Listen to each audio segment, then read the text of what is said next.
Well, hey, we are going to have a very interesting guest coming on live at 2:30 talking about a public, or about to be, public company tomorrow. But before that, we had Guy come through, the CEO of Tetra Bio-Pharma. And we had him talk about TBP, lots of different interesting things going there. Tell the audience how this interview came. Very important. And it's also in that video as well. To all of you listening out there, if you have somebody, if you're a large shareholder, if you are someone who's just really passionate about the company, you talk to IR, you talk to the CEO, whatever it be, throw them a message. We'd love to have them on. This came from somebody. You made a message saying that exact words in our, I think it was in our Discord chat rooms or in our Facebook group. Just said, hey, you give them a shout, give these companies a shout. Yeah. And he reached out to them. One of our, we won't say names on the air, but one of our members reached out, and sure enough, we got him on the show, and he was able to tell us some really interesting things about what is happening right now for them, but also what is going to happen in the near future. So it was a great segment. It was all brought to you by Follow the Money, because it was our community who brought it to the community. I love that. Love it. So why don't we go there now, and we'll be back in a few minutes. And we are back, and today we have Guy Chamberland, CEO of Tetra Biopharm. How are you doing today, sir? Very well. How about you? Doing well. Just keep looking at this crazy cannabis industry. It's just, it's been nonstop roller coasters up and down. It's all over the place, but it's exciting. We're seeing something that we haven't seen since the 30s when Prohibition came out. So it's a really exciting time. Well, for us, it's also exciting. I mean, we're in a, I guess, very unique position compared to, some of the cannabis companies, but we typically compare ourselves more to GW Pharma than anybody else out there. So seeing the recent approval of Epidel-X by the FDA, for us, it's very encouraging news as we move forward, basically trailblazing behind GW. No, absolutely. And on that exact point, actually, can you take a moment for any of our viewers who may not know about your company or may not know a lot about them? You are in trial runs currently as well. I'm not sure if it's gotten to human trial yet, but can you explain what exactly you do and why it is close to GW Pharma and why that's important? Sure. Basically, back in, I guess we ran our first clinical trial in January, April of 2017. It was the first in human of a pharmaceutical phase 1 clinical trial. So that's basically a very exhaustive assessment of, say, inhaled cannabis in healthy volunteers. So we did all of the pharmacodynamics, pharmacokinetics, and full safety that a typical regulatory agency like the US FDA and Health Canada wants to see for a drug approval. We then did the same actually with the cannabis, with 3 cannabis oils. We're studying them as well, so we completed that. We actually are, have a phase 2 trial ongoing with 3 cannabis oils, a 1-to-1 ratio THC-CBD, a 1-to-2, and a 1-to-20. And we have a phase 3 actually ongoing for basically smoked cannabis with one of our drugs, our lead drug called right now PP01. And Health Canada had recently approved a trial head-to-head against fentanyl. So for us, that's why we're kind of trailblazing behind GW, because we've been in the clinical trial settings now for slightly over basically a year, and we're advancing extremely fast towards the market. And we also have our PP02 that we're in discussions later this month actually with the US FDA to basically bring to the market under a 505(b)(2). No, and I love that, because I've been saying for a long time, we're just scratching the surface of what these different products and what these different medicines are going to be coming out of cannabis. So it's really interesting to hear that point. And actually, something that I forgot to mention at the very beginning of this actually was that we had said that I'd love to hear about your company for any of those watching on our YouTube channels or Facebook, whatever it be, who may not know your company. But it's actually very interesting how you came on our show. It was actually from one of our members of our Follow the Money investor group, Facebook group, where they had mentioned, you've got to get them on. I love this company. I've been investing in them for a long time.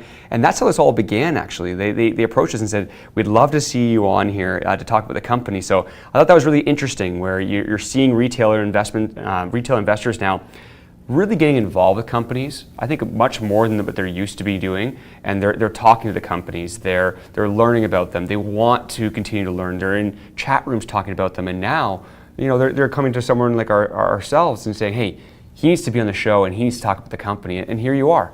You made yourself time Yeah, available, so I appreciate that.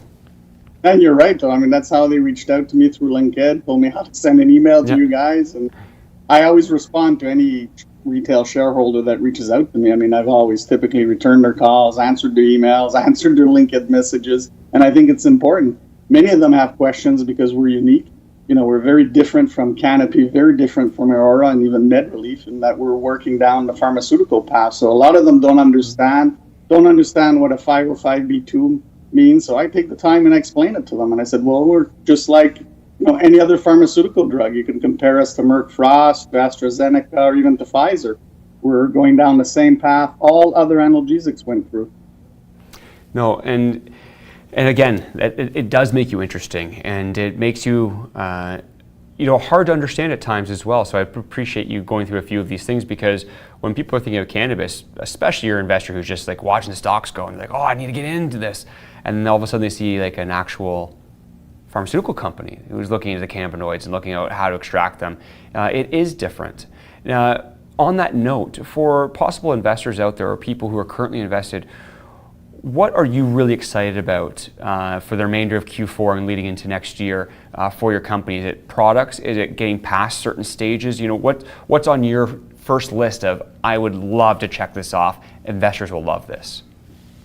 Well, I think the biggest thing for us right now is you're going to see an acceleration of our activities in the U.S. with the FDA. Like I said, we announced that we had the Type B meeting coming up with the U.S. FDA this month. So basically, that's going to mean you're going to see an acceleration of the PP02 going to the market. You'll see announcements obviously coming up very soon on, PP05, because the phase 2 trial is obviously getting close to the end. So we'll be a company that will have tremendous information on humans, basically how pain patients actually can respond to cannabinoids. And that's pretty unique. I mean, other than GW that published its data on Sativex and Epidel-X, there's never been any trials, randomized versus placebo in a pharmaceutical setting for any cannabis oils or even inhaled cannabis for that matter. That's all going to be coming up in the next quarters with all this information and some, unique surprises as always. Like I told at my General Assembly to kind of our shareholders, is I'm not the type of person who's going to announce things before it's done. When we announce something, it's because it's been done and it's been approved. Just like when we announced the hemp energy drink, it wasn't a promise to the market that we will develop, an energy drink. It was post basically approval by Health Canada of the drink. And that's been our model. It's that we'll talk after we achieve it. And that's been more of a model closer, say, to a pharmaceutical setting than to some of the other cannabis companies that, make promises to the market. No, and I personally think you're right in that regard to do that. There's a lot of different companies out there where there's a lot of press releases. There's news releases talking about news releases that are yet to come about something about a news release, and you see a lot of that. And it's okay sometimes to hype up certain things and to get a little bit of excitement. I understand marketing and promotion, and that's all good, but I do really appreciate when you come from a standpoint of a company where you're getting it done. And you'll make a news release and you'll make a press release when that is finished, and you have results to show for. So I do appreciate that. And I think it's important for all your shareholders and listeners, that if they're looking for the next GW, well, I think Tetra is a good choice. Yeah, absolutely. And going on the pain management aspect for a moment here. I know the trial is to try to use cannabinoids to help with pain management. Where do you think cannabis is at right now? Do you think it can really replace all of these different opioids that we have? Or do you think it could replace, headaches and minor things, but then be used in conjunction with, some sort of opioid or some sort of pain medication for the severe cases? Are you looking to bring down how much they require of those other drugs? Or are you looking to completely say, no, cannabis could do this? Well, and that's actually very good question. And I'll give you in layman terms, kind of the pharmaceutical answer to that. We actually have evidence. So what I'm going to tell you is actually based on what we've seen in human subjects and patients.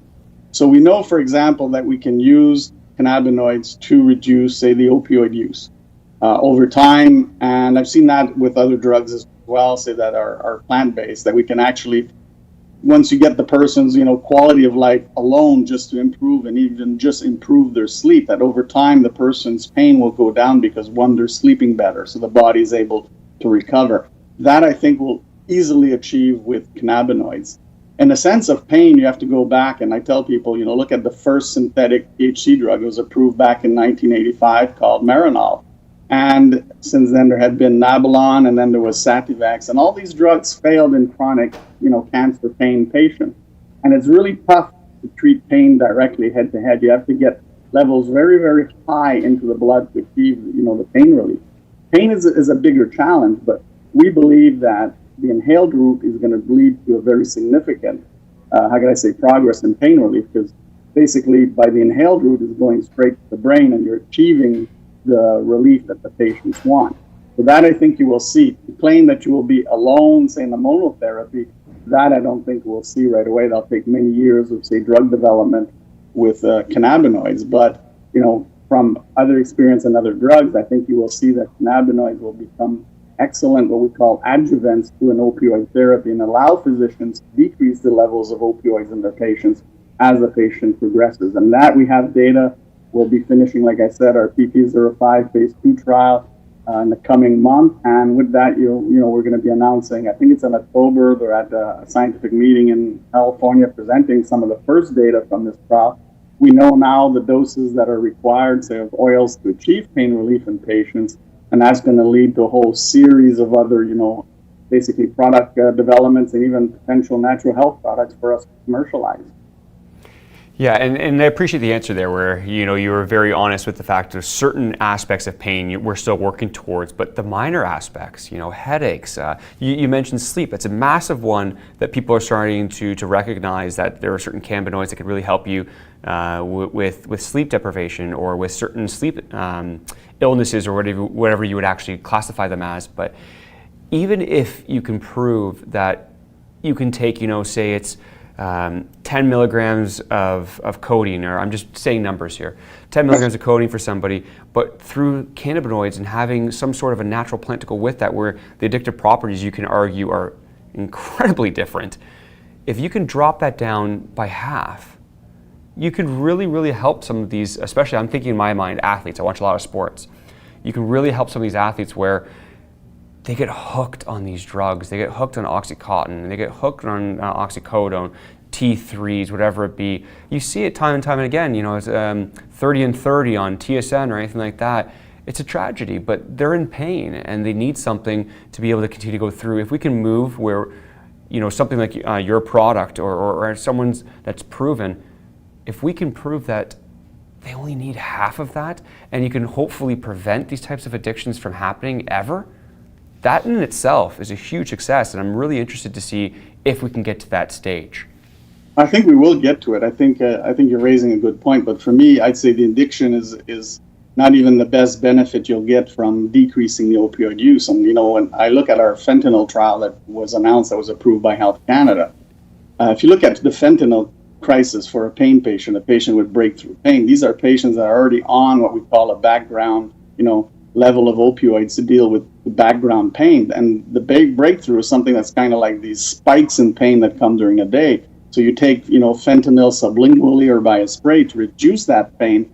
Well, it's long before you see the relief. So typically they'll see the relief in 20, 60 minutes. And if it's not relief, some take 2 or 3 doses, and that leads to overdoses.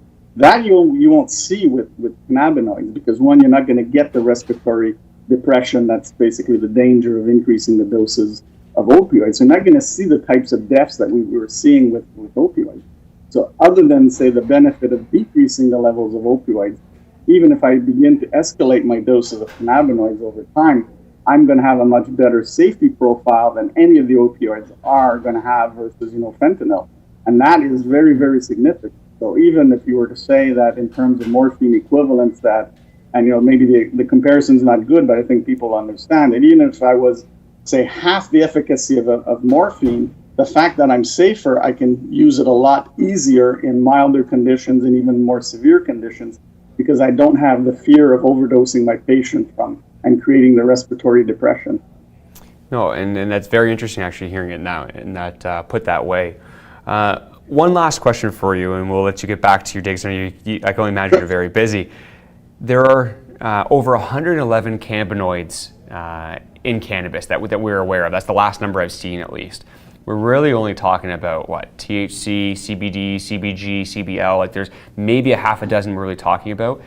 Is there one cannabinoid that you guys, you may not have already started working on it, but there's one that really stands out to you, and people are saying, like, nobody's looking at this yet. This could solve X ailment. We can't wait to start looking into that. Is there one that stands out to you? Well, I'm not going to name it, but we announced several times. We have even intellectual property. We have filed patents. We have a huge development program in basically the field of oncology, where we're looking, just like GW, they also have a research program where we're looking at cannabinoids to be what we call cytostatic agents. So basically to help stop the progression of tumors. It's obviously research in animals at this stage, but I mean, that's a very unique area. You're going to see progress from us in that field. For us, we believe that there are multiple secrets, in the plant, I guess, of cannabis that people will unlock in the coming years. And the more research people do, like Tetra and other companies, the more our scientists are going to discover these unique cannabinoids out there with, properties that we can exploit in the drug world.